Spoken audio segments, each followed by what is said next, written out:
Hi everyone, I'm Shelly from There's No Place Like Home at redheadmom8.wordpress.com. I am so excited to see everybody here. I actually didn't even know if I was going to get on here today. I have had the flu for the past few days, and yesterday I honestly felt like I was going to die. Like I felt so bad. And so when I woke up this morning, I wasn't feeling all too well. And so I was just thinking, well, I'll just take it as the day goes. But I'm here and I'm glad to see you. And so today's topic is actually Relaxed Homeschooling 101. And I'm here to answer any questions that you may have. I might not have all of the answers because, to truth be told, I don't know everything about homeschooling. I don't know everything about relaxed homeschooling, even though it's my passion. But I am, I know that there's always so many people in the chat who have so much to offer. So in the event that somebody asks something that I'm not too sure about, or that other people might have something to add to, by all means, that's what the chat is here for.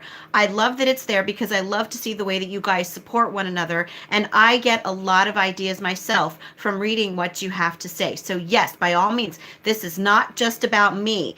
If you have an answer to someone's question, you put it right in there in the chat.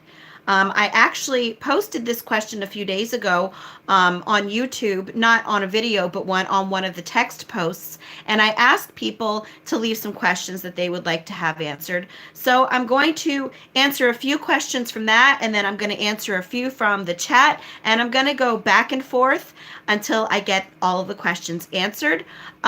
Now, to be honest, I'm probably just going to stick with the hour-long post that I usually do, just because, again, I'm still not feeling 100%. So if for some reason I don't get all of the questions answered tonight, I will just do a continuation of this live stream next week. So anyway, let's get started on answering some of these questions. Oh, and Dawn said, I had the death feeling flu last weekend. It was horrible, wasn't it? And the thing is that this has been going through my family for like over 2 weeks now. It started over 2 weeks. It started out kind of with the flu. Then we got a stomach bug mixed in. Thankfully, I didn't get that, and I hope that I don't get it now that I'm finally almost done with the flu. But it's just been like one kid will get it, and then the next day another kid will get it, and then the next day another kid will get it. And it was just like never ending.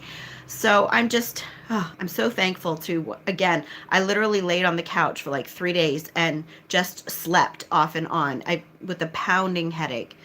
But anyway, let's get started on these questions today. I'm going to head over to my post that I left. And the first question that I have here is, how do you know if you've relaxed too much? That's a really hard question to answer because if you remember, there are some people who unschool and their kids seem to learn an awful lot. And unschooling means just learning through life and not putting any additional effort at all into homeschooling. But chances are, if you're relaxed homeschooling, you do want to have some structure in your homeschool. So for me, my advice would be, how do you know if you've relaxed too much? Is if you see that your kids are not progressing in certain things. Now, keep in mind, kids will very often reach a plateau in their learning where it seems like they're not learning a whole bunch, they're not gaining a lot of new skills. And that is normal, that happens. But if you see that this is happening for an extended period of time where it really seems like your kids just are not gaining any new knowledge in anything, that might be an indication that you've relaxed a bit too much. Another indication could also be that if your child really seems to be acting out and possibly not have much direction in their day, because some kids really do benefit from the structure, that even relaxed homeschool, because homeschool days typically take longer than relaxed homeschool days. That's like one of the major differences between the two.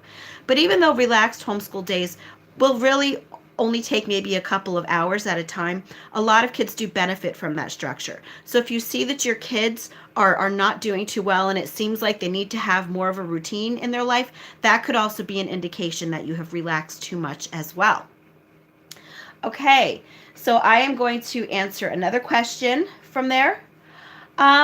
What do we do when we have a strong-willed child who doesn't like to do specific subjects and resists doing homeschool work but has the potential to excel?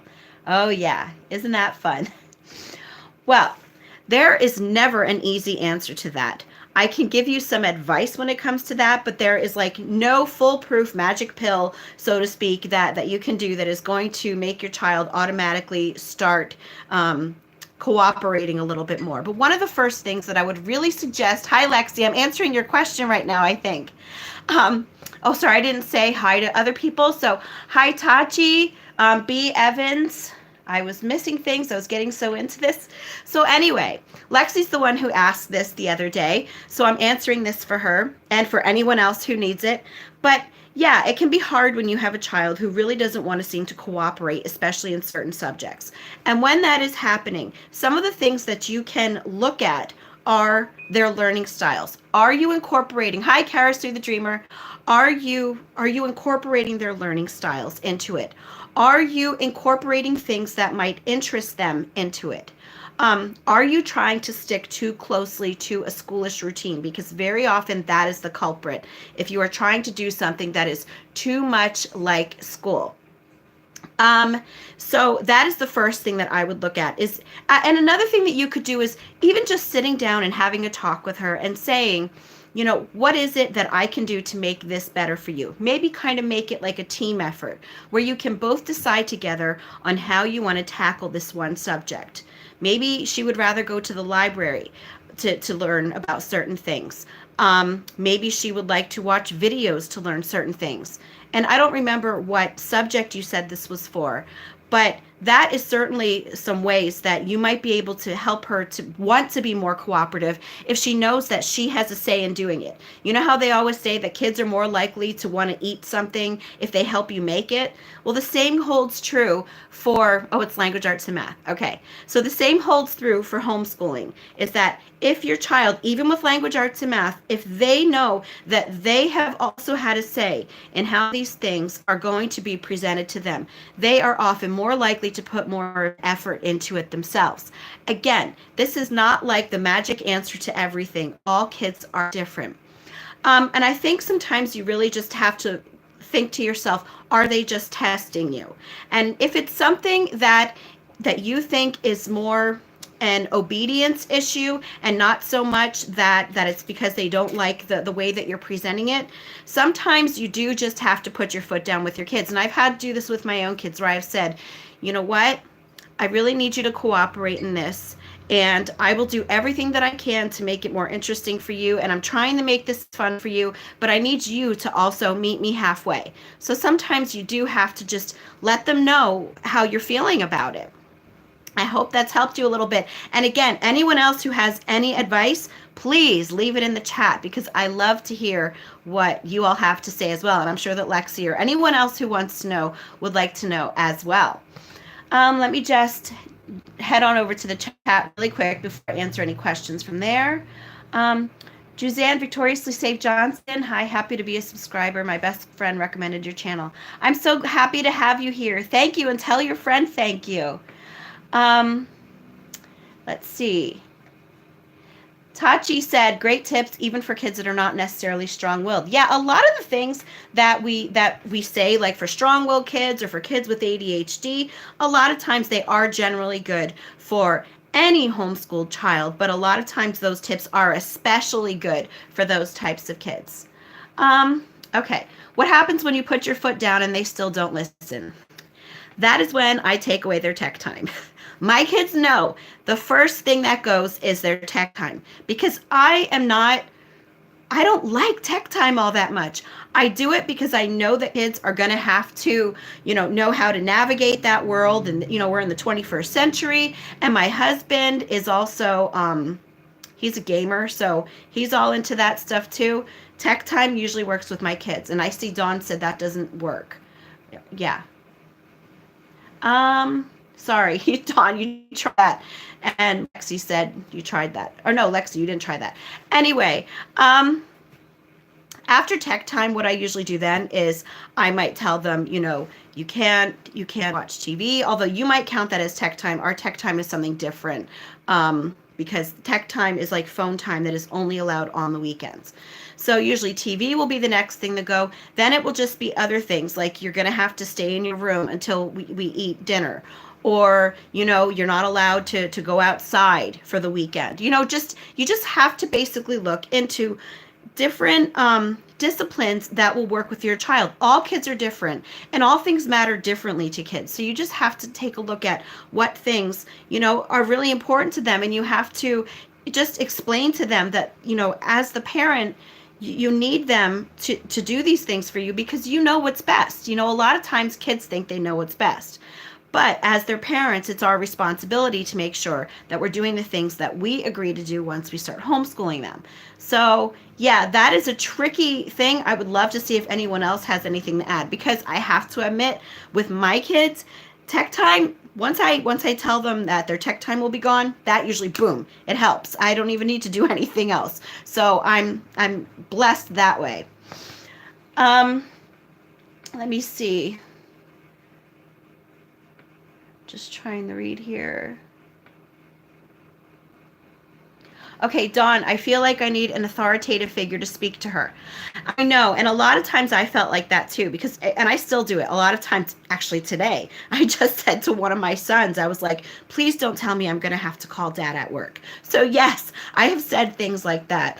But one of the best things that I've heard from someone when your kids won't listen to you, when you're homeschooling them, is that is probably the very first thing that you want to work on with your kids is character issues and obedience issues before you would even start working on the academics. Now, this is something if it is a regular occurrence, like if they are never wanting to listen to you, if they are always kind of undermining your authority, that is something that you really want to work on first, because when it comes down to it, you and your spouse are your children's primary authority figures, and they should not be listening to and respecting to other adults more than they listen to you, because you are their parent.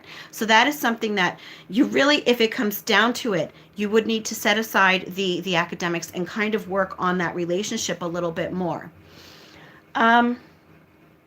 Okay, let me continue.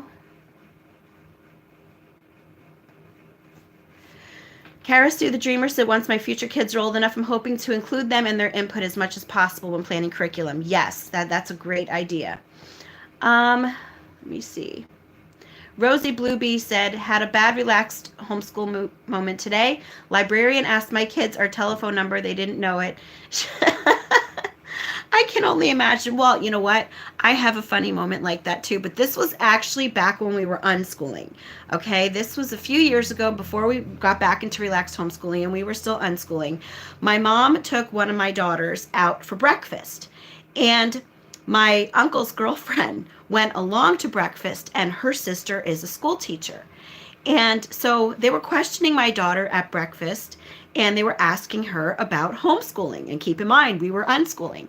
And so they said to my daughter, what do you learn about in school? And she said, we learn about whatever we want to learn about. And they said, well, what do you want to learn about? And she said, I don't want to learn about anything. So, and then she came home and told me that she said that. And I was like, London, did you really say that to them?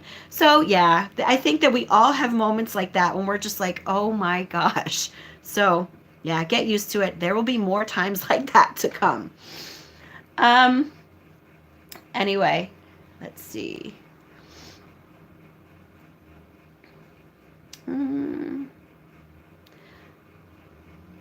Okay, Dawn Wade, I feel she needs somebody to speak the legalities to her, that she needs to take this seriously. What if you would just read the homeschool law to her, read the requirements, or maybe even if you would, I'm not sure if you're using my evaluator or not, but what if you would, even I'm sure that an evaluator would be happy to speak with your daughter as well. And because that might be another authority figure that would explain things to her a little bit more from a bit of a more outside looking in direction. So maybe that would be an idea.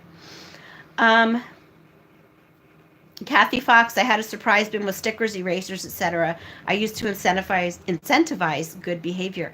I used to do that as well. I used to go to the Dollar Tree every week. Let's Let's see. Yeah, I know. Lexi said this is more complicated for me because I'm a single parent. Their dad isn't really involved. I understand that. It's harder for you, definitely. Twice as hard on you because you don't have that support there. But it's still really, really important that you do have that talk with your kids about just the responsibilities that you have taken on as being their homeschool facilitator. You don't have to say facilitator with them, but anyway, I just don't like saying homeschool teacher, but that's just me. Anyway, though, and maybe again, if you think that your kids would understand, if you would just kind of read over the requirements and say, look, this isn't me. I'm not trying to be mean. And it's not something that I'm doing because I'm trying to make you mad. This is something that we have to do. So that could possibly help you also. Let me see. Tachi said, I don't threaten to send my kids to school if they're not cooperating at home, but I do explain that since they don't go to school, they must do lessons at home.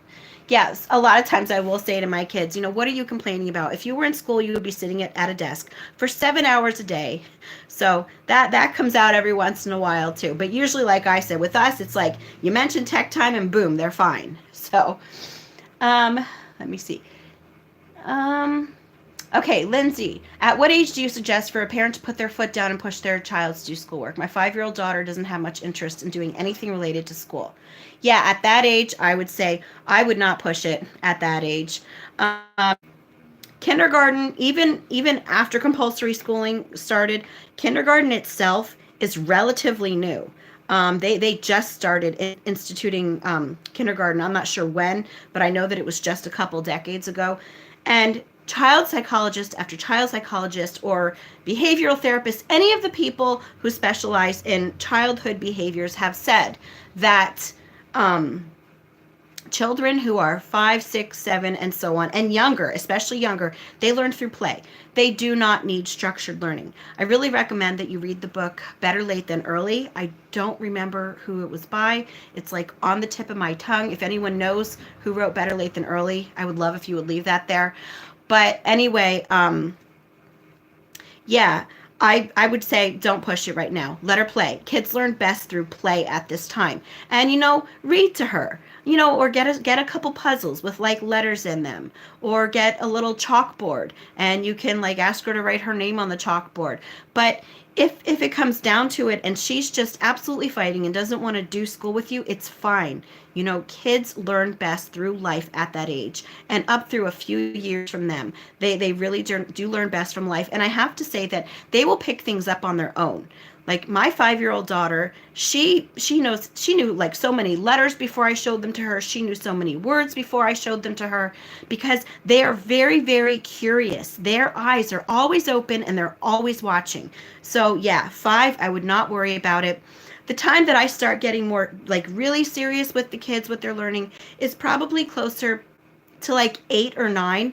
Now that might vary with kids. Now I'm not saying that I don't do school with my kids before then, but at the point where I start doing a little bit more of a structured learning and that I do start actually expecting them to do more things for me is usually around 8 or 9. But as I was mentioning earlier, sorry, like my mind wandered. Developmentally speaking, not all kids are the same. You have to be able to kind of read your kids and see what they're capable of. But for my kids so far, it's usually been around 8 or 9 that I will start expecting them to do a little bit more, that I will push them if they don't want to do something. Not pushing to the point of tears, but pushing to the point of, hey, come on, I know you can do this. So, excuse me, I'm sorry.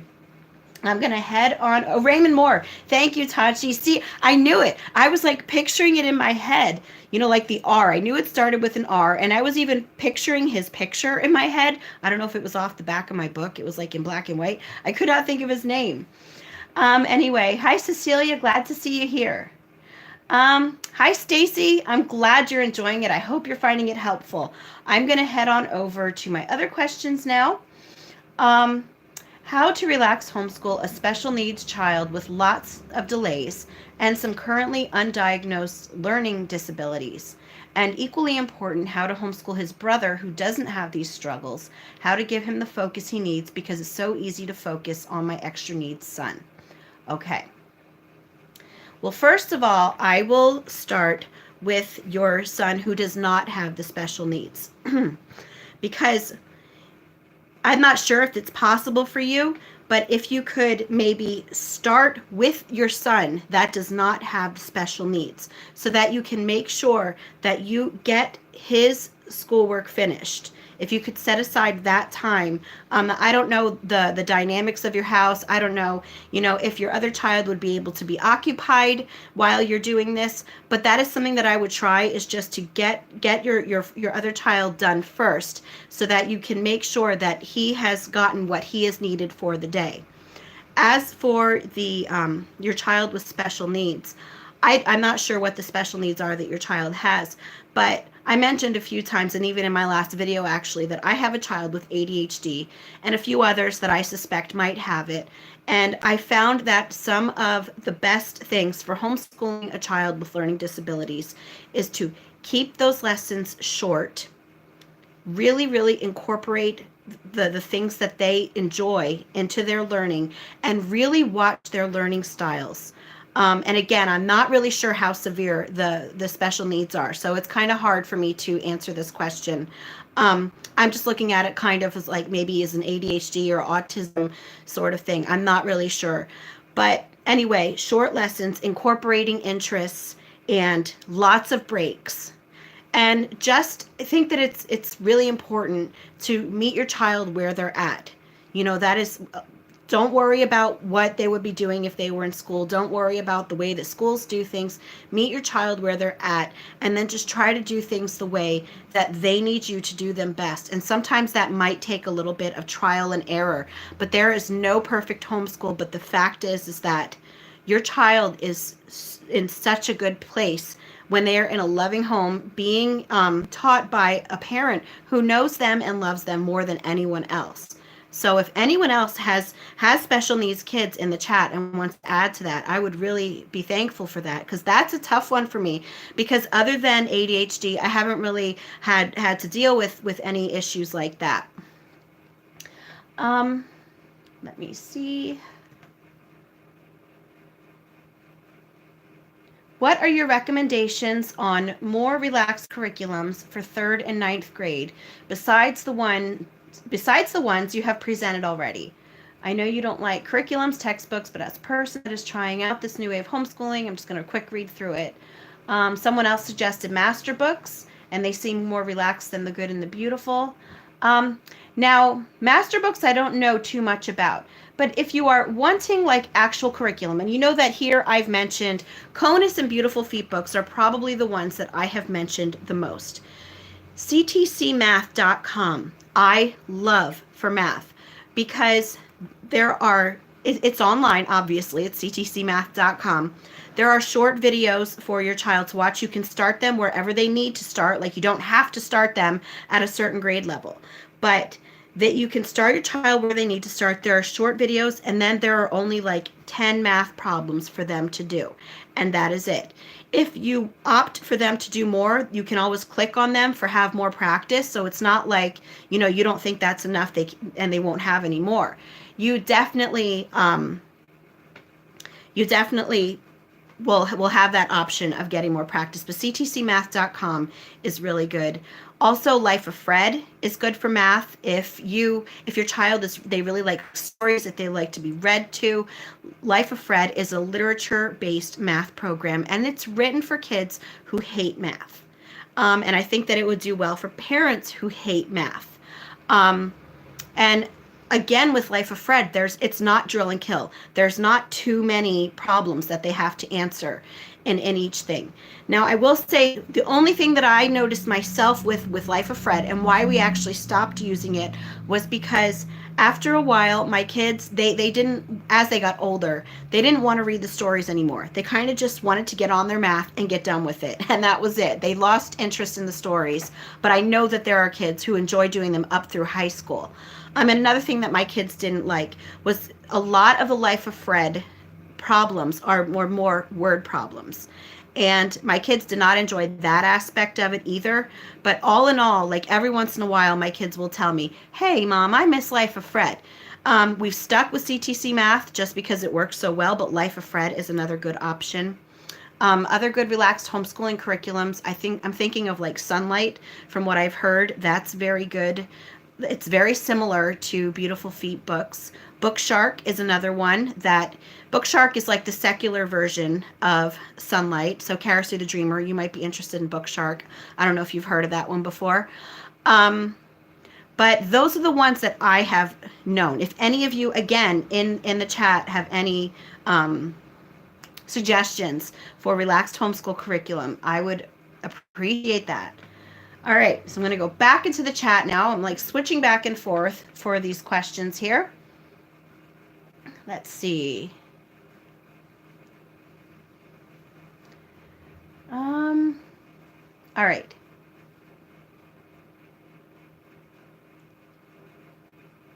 All right, Karasu the Dreamer said, do you have any home organization record keeping tips for people who have trouble with organization?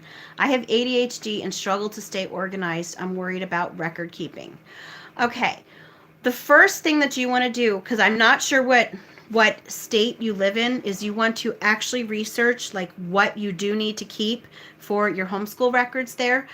Like where I homeschool at, we just need to keep a list of books. And we need to like keep attendance in some sort of way. But some tips that I do have. Now, I was a very type A. Oh, you have heard of Bookshark. Okay.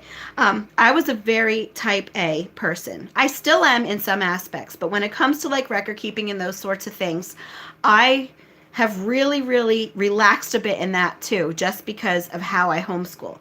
But when I was kind of a more type A homeschooler, the way that I used to keep records was I actually got a lesson plan book at Staples. And I would write the name of the subject, each of the subjects at the top of the lesson plan book. And then whatever my kids did for that day, I would write it down at the end of every night. I would do it faithfully every night. I would write down what they did. So like if they learned about periods in their grammar book, under language arts, I would write periods. If they wrote a story in their spare time that day, I would write under language arts, wrote a story, because those things, those unstructured things that they do, they totally count as homeschooling too. So keep that in mind. It's not just your structured learning. But anyway, and then like whatever they did in math, I would say they learned about fractions. And social studies, I might say visited grandparents, talked about when they used to live in Germany. And then now these are just like off the top of my head. My parents aren't from Germany. Well, not originally, but anyway, not that it matters. Anyway, so like my grandparents listened to them talk about Germany, and then we read about Little House on the Prairie. And that is really what I used to do then. Like every night faithfully, I would write this in the teacher's book, what they did. And I would just think about what they did throughout the day. And that was actually really good, because once I started incorporating all those things that were not in our homeschool day, but that they were doing in their spare time, I realized how much learning life has to offer. So that was actually really good for me to do that at the time. So that might be an idea that could help you, hopefully. Let's see.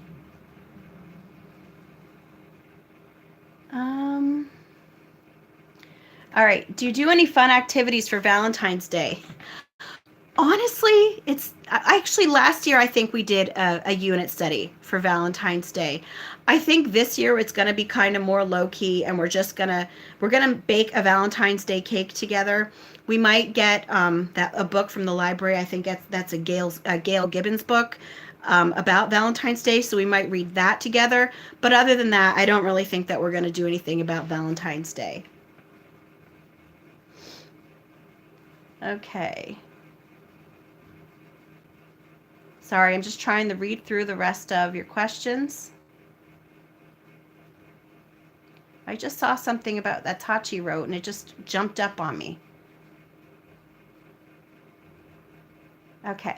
Tachi said, my son would for sure be considered behind in kindergarten. He was not reading or writing. Now at second grade, he's a voracious reader and writes stories all day long. No labels necessary. Yes, that is like one of the things that I love the most about homeschooling, because I think people get so stuck on that, stuck on like the timelines and having to do things at certain times. But I've said it so many times, when your child is like 19 and going for a job interview, they're not going to be asked, hey, how old were you when you learned how to read? And they're not going to be turned down for a job depending on when they learn to read. None of those things matter in the long run. It's just something that counts in school because of the way that they have to teach things. But since so many people go to school, and since most of us went to school, that's the only way of thinking that we know, and it can be really hard to break free of that. But really, it doesn't matter when your child learns to read. It only matters that they learn to read. Okay. I see you people talking about Burger King. It's making me hungry. Okay. Allison, I love master books. I know you said before, Allison, that you like it. If everyone who works there all believes the same thing, young earth creationist view, they really incorporate it in everything, not just verses. I've heard a lot of good things about that. And Allie, I know that you have talked about that before. Let's see.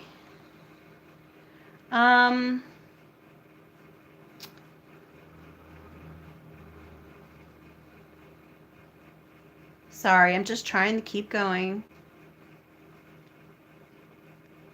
All right, so Kathy Fox, she had some suggestions. So she had master books, Beautiful Feet, Sunlight, Math You See, Spelling You See, Easy Grammar. Oh yes, and added to Easy Grammar, I'm also going to say Daily Grams is another great curriculum for relaxed homeschooling. Daily Grams is a grammar curriculum that it literally, each page only takes 5 to 10 minutes. Ariana, do you have your Daily Grams upstairs? No, it's down here. Can you show it? Can you bring it to me? My daughter, I think, has her Daily Grams down here, so I can show it to you quick. It's nice because it labels the top, like day 1, day 2, day 3, and so on. So I'll just show you. This is going to be backwards because I have my phone on selfie mode, but you'll get the idea. Okay, see, so like right here, it's day 69. And then what they do for capitalization is they just have to do all of the capitals, punctuation, parts of speech, adjectives, parts of speech, verbs, and sentence combining. And that is literally what each page is like. And there are 180 days of this. The answers are right in the back of the book. I'm going to check. I think it's 180 days. Yep. Yeah, it's 180 days. The answers are right in the back of the book, as you can see. And we love it. We absolutely love it. Okay. I'm going to go back over to the questions on my post over here. All right, not so much a question as a topic, but a topic I'd like to hear about. I'm doing a unit study and my daughter got frustrated at the start of our formal instruction and literally left the room. She wanted ice cream and I said no. That sounds familiar. I did ask her kindly to return, but to no avail. This behavior was unusual for her, so in my mind I just considered it a kind of absence. I showed up, but she didn't. She ended up being pretty sick the next several days and I was so grateful I didn't overreact, though I easily could have. Could you discuss similar experiences you've had and how to deal with them?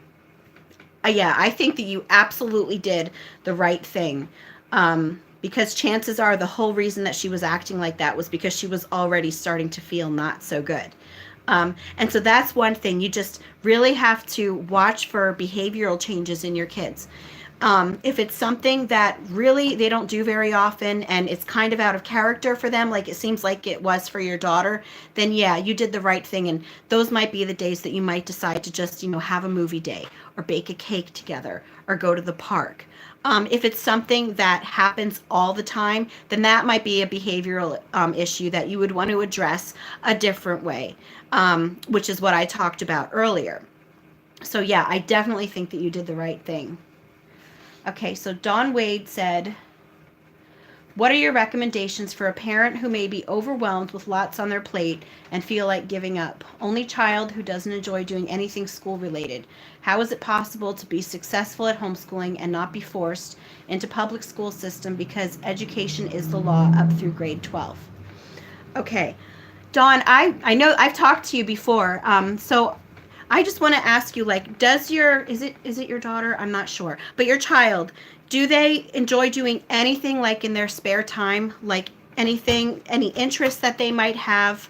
I don't really remember. I'm sorry. I'm just still kind of not feeling all together yet. But do they have any interests? Like, have you tried incorporating her? I keep saying her. I'm sorry if it's a boy, but have you tried incorporating her interests into it? YouTube. Okay, that's right. Did you say that she has a YouTube channel? I don't remember. But music. Okay. All right. Her pets? All right. Now, have you ever considered unschooling? Now, and again, I know that I talked to you about this before. I'm just trying to remember, because is unschooling something that you are comfortable with, or would you consider trying maybe just doing the basics, language arts and math, and then kind of allowing more of an unschooling atmosphere for everything else? Oh, math and language arts are your biggest concern. Okay. I think that you said that you're using Christian Light education. If I'm wrong, correct me.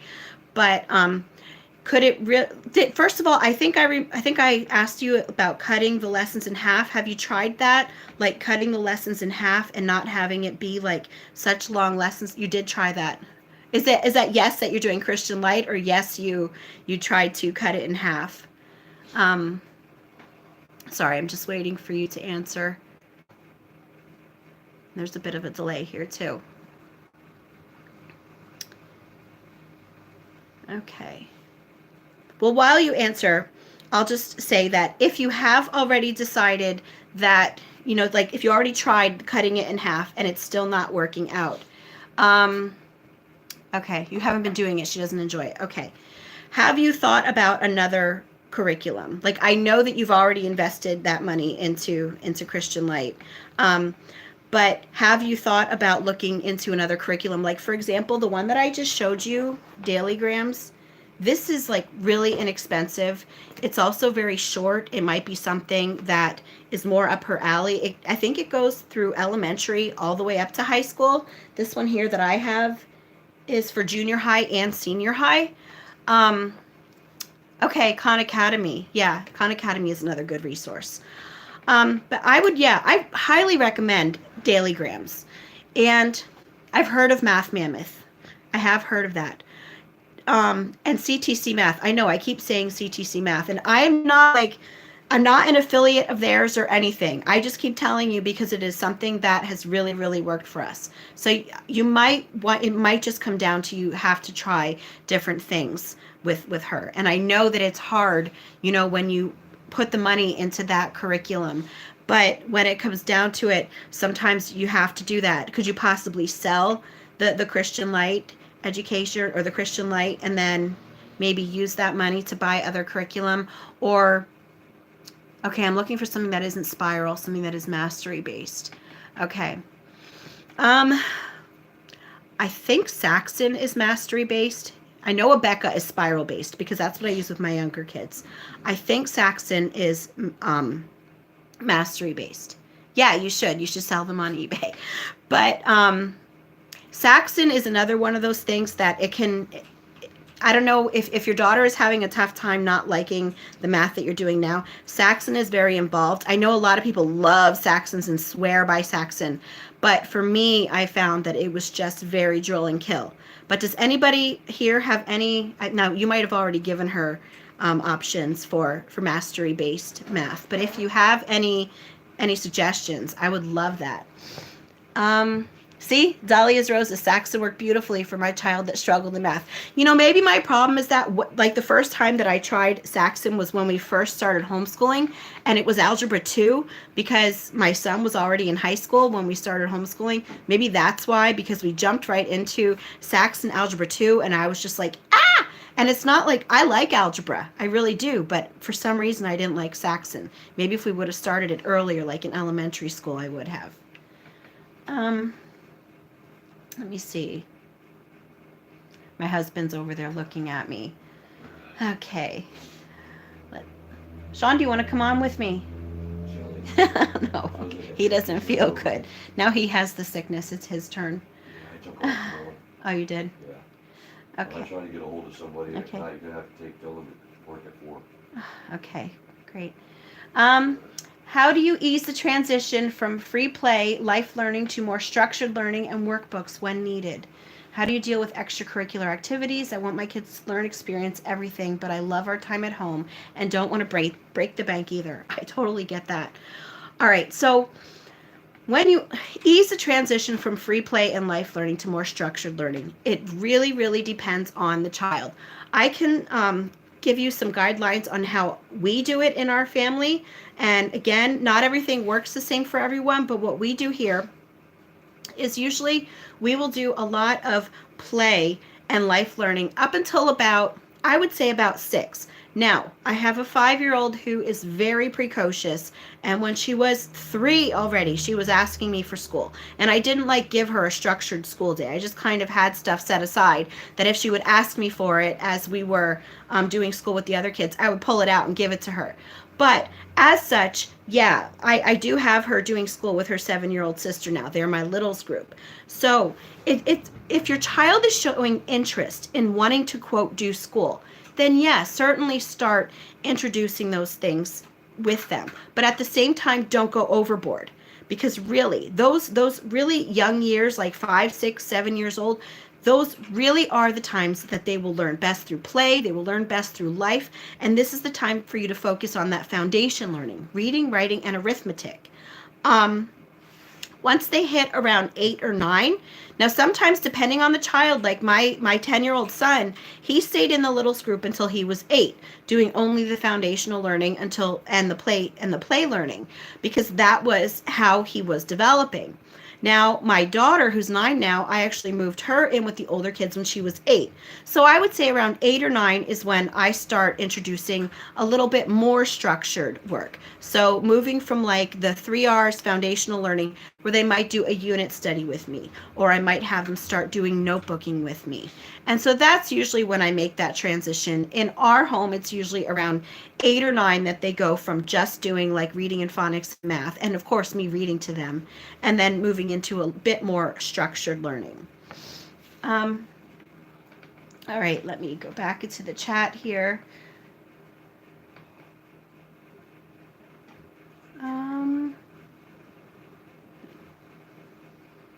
Let's see. Sorry, I just want to make sure that I'm not like missing anybody's. If I by any chance miss anyone's question because I'm scrolling through here, you can always ask again. I'm not sure where I was at. Oh, yeah, I see you guys were talking about Burger King, so I remember that there.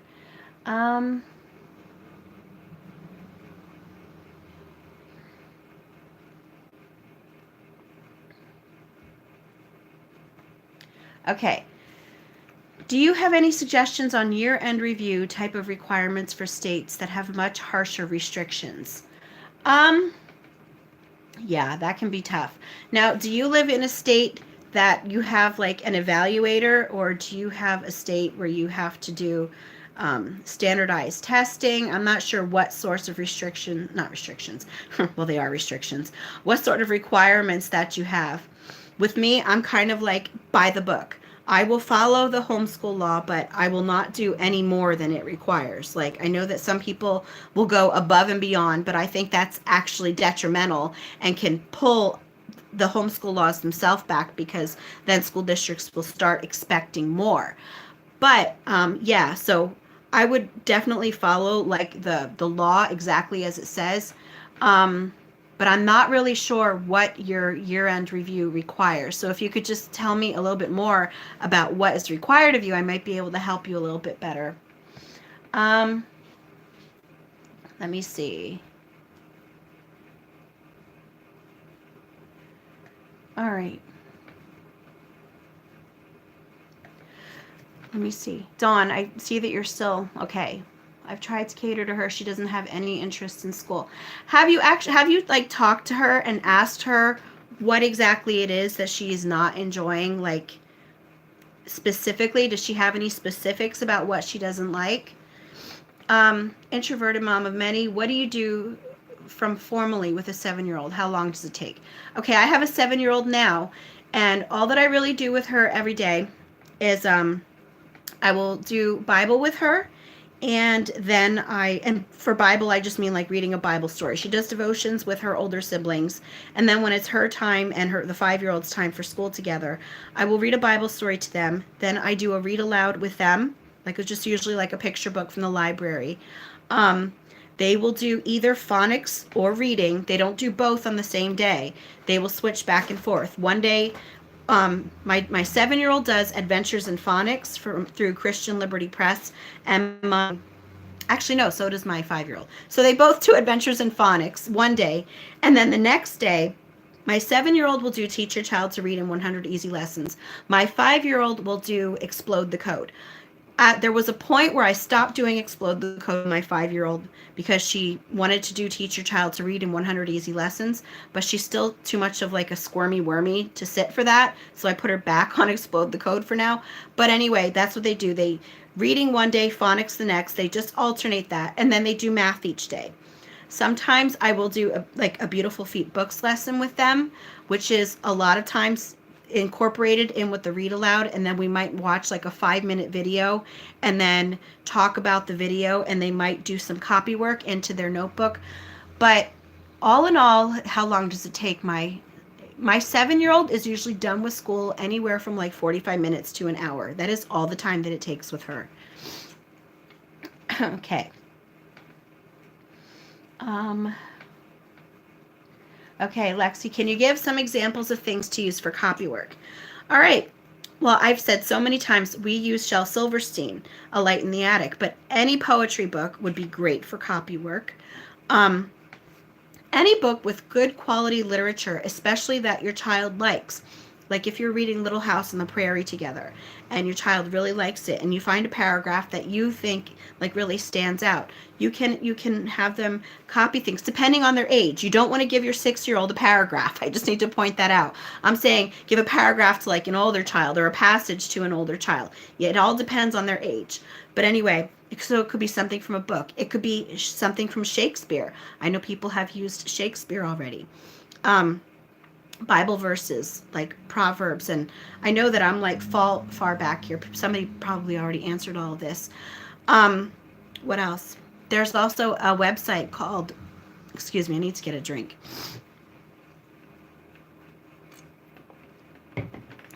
Sorry, I'm losing my voice. Anyway, I think there's a website called freeclassicalcopywork.com. I think that's what it's called. I'll find it and I'll link it in the description. But that's another idea. I'm gonna cough. Hold on. Okay. Let me see.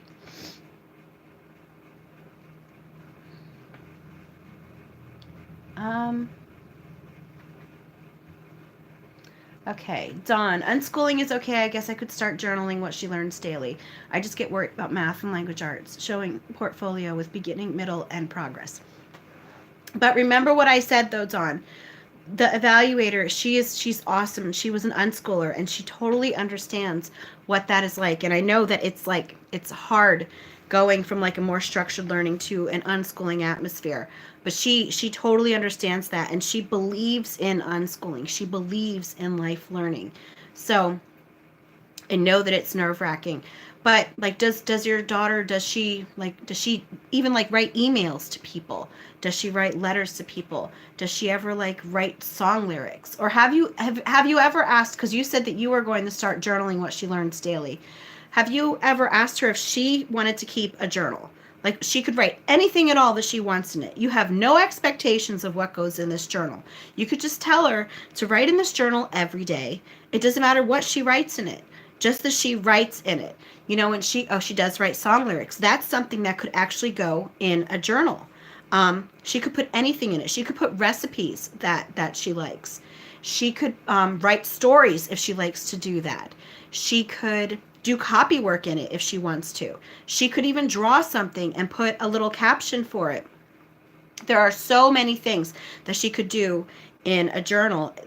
Anything, because there are no rules when it comes to journals. And I call them free writing journals because that's really what it is. It is just mainly what she likes to do. You just want to get her comfortable with writing. And if she knows that you have no expectations other than that, she writes in it every day. Now, sometimes some of my kids have already tried to pull it, like when they were having a lazy day where they would try to write 2 sentences. And maybe at first you might be a little bit more lenient because it's new, but after a while, like if she would try to start doing like 2 sentences, I would say, hey, come on, you're older. I know that you can do more than that. So yeah, but that's something that I found that my kids have really enjoyed doing. And a lot of times they even like reading to one another what they wrote about. So maybe that would help her. Let me see.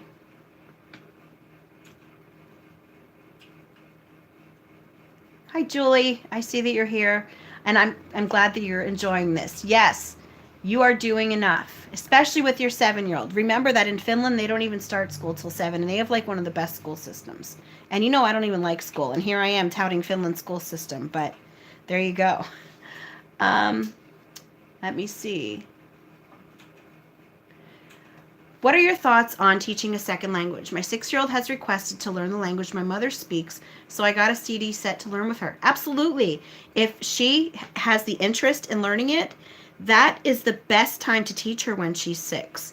I had German for 6 years when I was in school. The very first year that I actually had German was in 4th grade. And what I learned in German in 4th grade stuck with me more than anything I ever learned in middle school or high school. Like, even now, a lot of times I will just all of a sudden, just to be funny with my kids, I'll start speaking German to them. And they'll just look at me like, what are you talking about? And I'm literally just repeating things that I remember from 4th grade. That is the best time to teach a foreign language to your child. The younger they are, the better. So if she's showing an interest, I would say definitely, by all means, do it.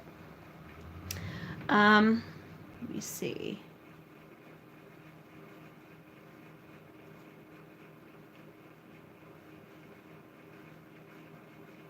Okay. Yeah, Dawn, you said, I guess her schooling needs to look nothing like workbooks, which I want an open and go system.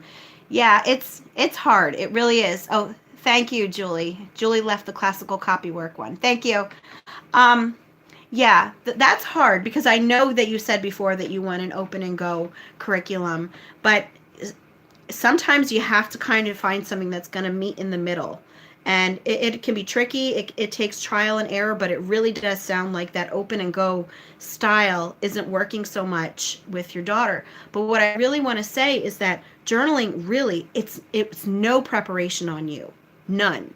Like literally, you just get her a cute notebook, maybe get her some supplies to decorate it with if she likes that sort of thing, like some glitter and washi tape and stuff like that. And then it's hers, you know? And there's no preparation for you at this point. It's something that could literally be your open go curriculum for the time being. You just want to get her interested in writing, and you want to get her to not hate it. She might not ever love writing, but if you at least get her to the point that she doesn't hate it, you've already progressed from where you are now. Let me see. What do your littles do for math? My littles do Abeka math, which I positively love. I use it up through 3rd grade. I like the spiral-based learning approach. I used to do the mastery learning. I really like the spiral-based approach just because they have built-in review like every day. They do like different kinds of math. Like for example, today my 7-year-old did telling time, and then she did adding, she did subtraction, adding, subtracting, she did word problems, and she did reading the a thermometer. So all of those things were worked into one math lesson, and I really, really like Abeka for my younger kids. Like I said, for my older kids who are 5th grade and up, I use ctcmath.com.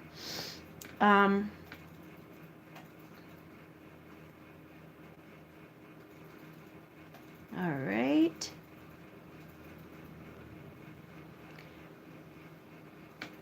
Any advice for my husband who is against homeschooling, especially relaxed? My girls live with us most of the time, but they are from my previous marriage. Husband is all in, very supportive. Oh, that's tough. Does anyone here in the chat have any advice for that? I'm very blessed. My husband is kind of just like, he totally trusts me in how I teach the kids. But does anybody here have anything? I know that that's rough. What if you would keep like just a little portfolio of some of the things that you've done with your girls? You know, obviously not everything, or even if you would just make photocopies and like whenever they visit him, they could kind of bring it with him to show him, hey, Daddy, look what I did this week. Maybe that would be something that would be helpful. Let me see. Let me see.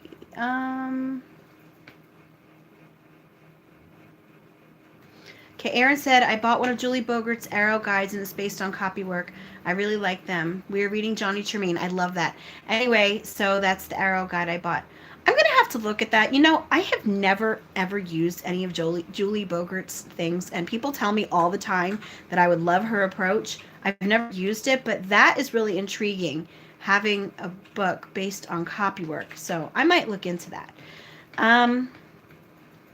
Let me see. I'm just going to head on over real quick to my other questions.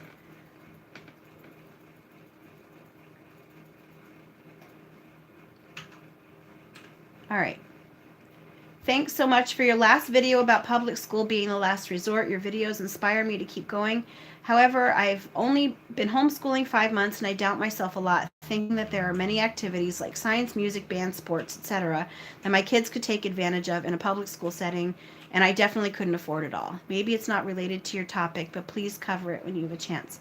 Okay. I think one of the very first things that you need to do when you start homeschooling is to completely rid yourself of the idea that school is the only way to do things. And I know that you do think of things like science and music and band and those things, but what you need to remember is that when kids are in school, they are learning little snippets of those things, little 45-minute increments of things. And then when the bell rings, they have to turn that off. They have to move on right to the class. Very often, they are not remembering these things for that very reason, because it's like turn it on, turn it off, turn it on, turn it off. On top of that, they're not really learning about things that are of interest to them. When you are doing these things at home, you might not think about it, but a lot of things that you think of as subject areas like science and history and music and all of those sorts of things, they are naturally incorporated into life. Like science is definitely having your kids go outside and look for bugs, or having your kids plant a garden with you, or having them watch an ant, you know, like ants at an anthill, getting a little ant farm, going to the creek with your kids, having them look for tadpoles, going on a nature walk, collecting pine cones. All of these things are science. And I think that very often we just start to think of science as being something that can only be learned in a classroom, when the honest to God truth is that science is not in the classroom. It is out in the world. That's where science actually is. You know, that is science, not a book. Science is out there waiting to be discovered. And so that's really what the mindset that you have to get with all kinds of learning. Like with music, you know, music can be your kids listening to music at home, learning songs, learning song lyrics, singing at church. If they're really musical, yes, then maybe possibly putting them into like a theater group.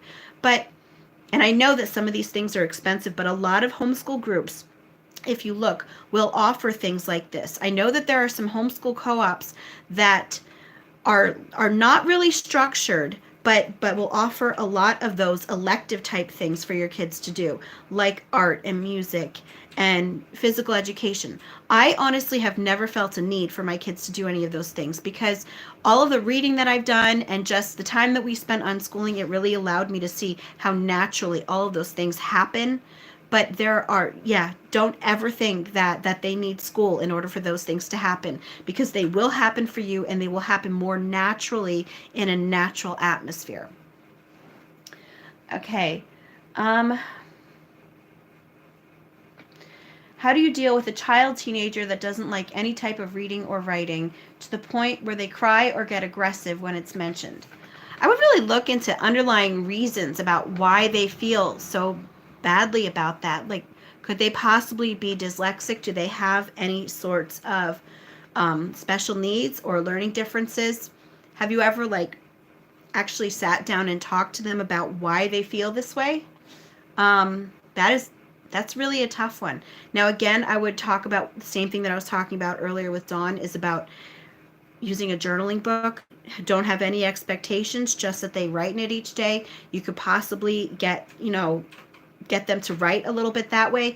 Also with reading, I would have to ask, are you giving them say in what they're learning about? Or are you telling them what it is that they have to read? Are you allowing them to read things that they want to read, even if it seems like it's something that's not at their level? Even if it's below their level, if they are going to read it without getting really, really upset about it, I would definitely let them, because it's better than not reading at all. And maybe in the meantime, you could work it out and try to find out what the actual problem is. All right, I'm going to head back over to the chat. I would love to know how you plan a week of lessons. Okay, a week of lessons. It's actually not hard at all the way that I do it, but it's really hard to describe. Okay, so we have been focusing mainly on unit studies. CONUS unit study in particular right now. So what I basically do for, now this is mainly my middles. My littles, it's like no planning, because it's the 3 R's. Reading and phonics alternate, and math. That's like no planning. We just do whatever page is next. So that's like no planning at all for them. My middles, though, are a little bit different in that I will find 2 unit study activities for them to do. And then I will just rotate different types of notebooking. We do copywork, interest-led notebooking, journaling, and this isn't notebooking, but Mad Libs. So we rotate those 4 things. We don't do them all every day. We do one of those a day, and we just go through it. So I will assign one of those notebooking loops, math, and then they do cursive, spelling, and silent reading every single day. And that is it. And then I just do that for each day. And then we have 1 day of nature study and deep clean. So only 4 days of planning do I have. So again, I just plan out 2 unit study activities. Whatever notebooking is on the loop next, math, silent reading, cursive, and what's the other one? Spelling. I just look back on my whiteboard. That's all that I do. Now, if I want to complicate things a little bit more for you, I do have to say that if our unit study activities incorporate language arts or math, then we will skip either the notebooking or the math for that day, depending on what's covered in the unit study. But generally speaking, it's like very, very simple the way that I do our planning. And I will do a video on that at some point in time. It'll be a little bit more detailed than that. But it's really hard to explain when I don't have my book like right in front of me. But I hope that at least gave you some ideas.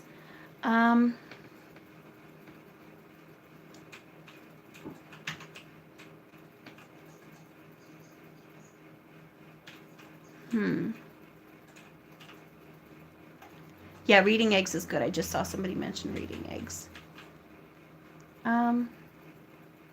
Sorry, I'm just trying to find some more questions.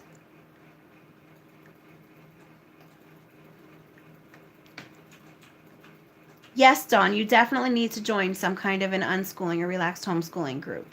I think that would really boost your confidence a little bit. Even if you would join Lisa's, if you're using her, she would probably be able to help you also.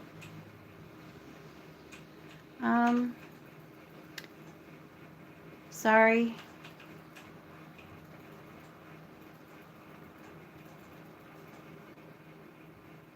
Hey guys, do me a favor. If you have a question for me, can you like put my name in it so that it will highlight, because I am not really seeing any. Okay. All right. Oh, there we go. Okay. Do you have a review of CTC up somewhere? I'm looking for something to transition my 10-year-old who wants to work independently into, but she's very insecure in her math. I do have a review of CTC on my blog. So I will leave that link in the description box. It's not a video, it is a blog post. The only reason I didn't do a video is because I am so low tech that I, at that point, couldn't figure out how to like show the screen for like to do a video on YouTube and then like also talk at the same time. I figured it out since then. I haven't tried it, but anyway, so I do have a blog post and I'll link that in the description box. What do you use with high school ages for relaxed homeschooling? Do you let them pick? Yes, they choose what they learn about. We mainly use the dailygrams that I was showing you.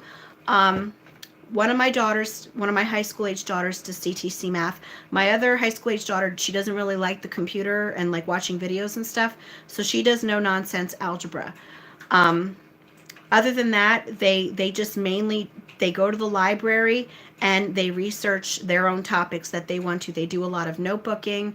One of my daughters really likes hands-on things. She's always making things, experimenting, watching videos. A lot of times they'll do nature studies. But yes, my high school style is very different from a lot of other homeschoolers' high school styles, because I think that it's important when they are at this age, you give them the freedom to explore the things that they are interested in, and not to just confine their time with things that they probably won't remember because they don't want to know about it anyway. So yeah, the library is literally, it's a treasure trove for us. Let me see.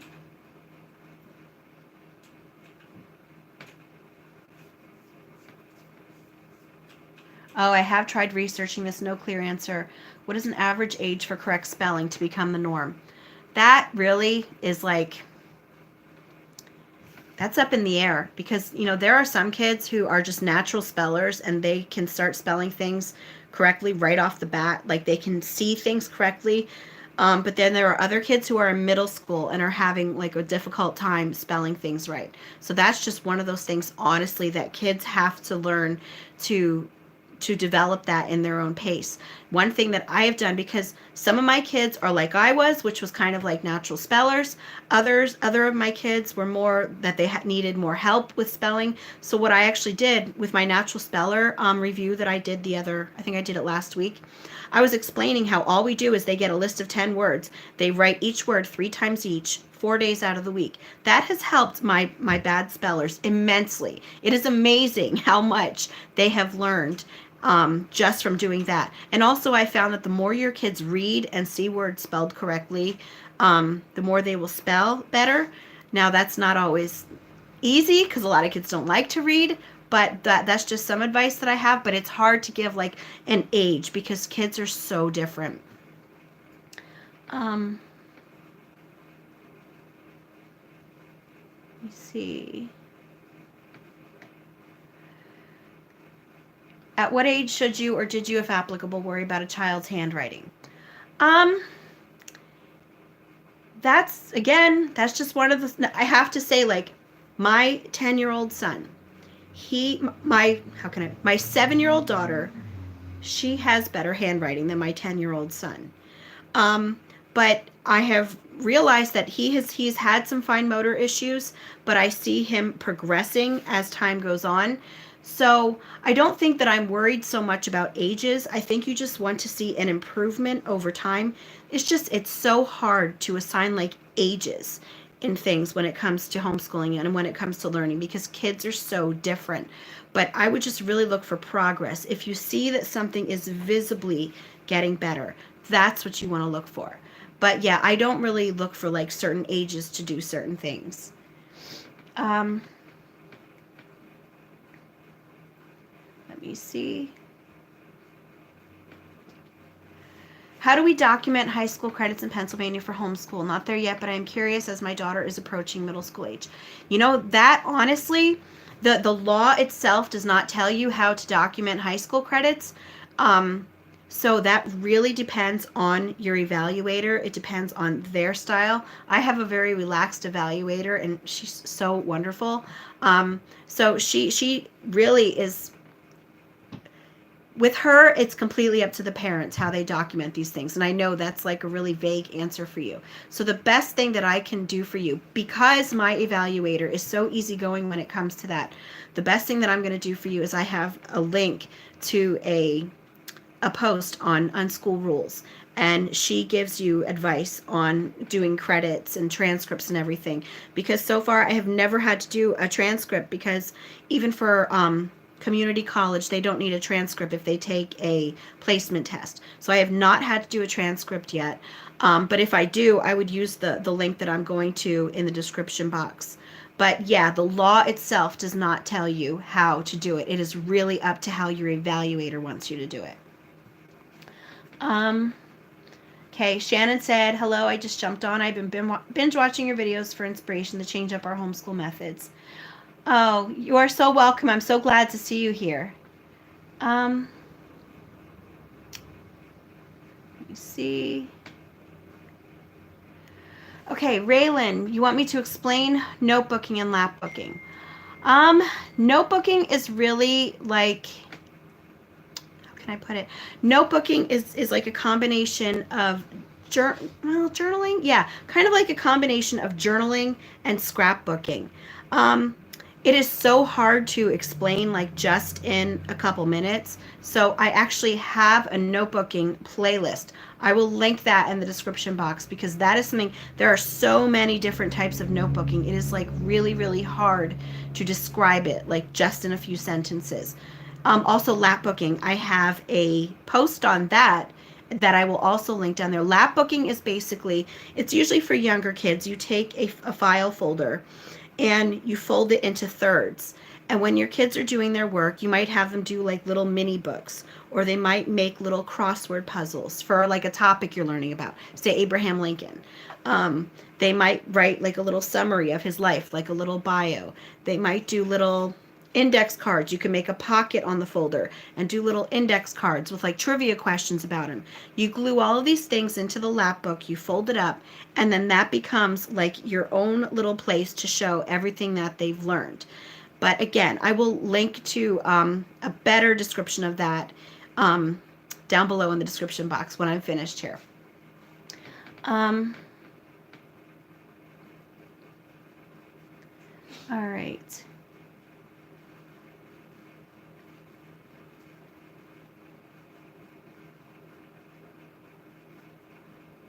Sorry, I'm just going to keep trying.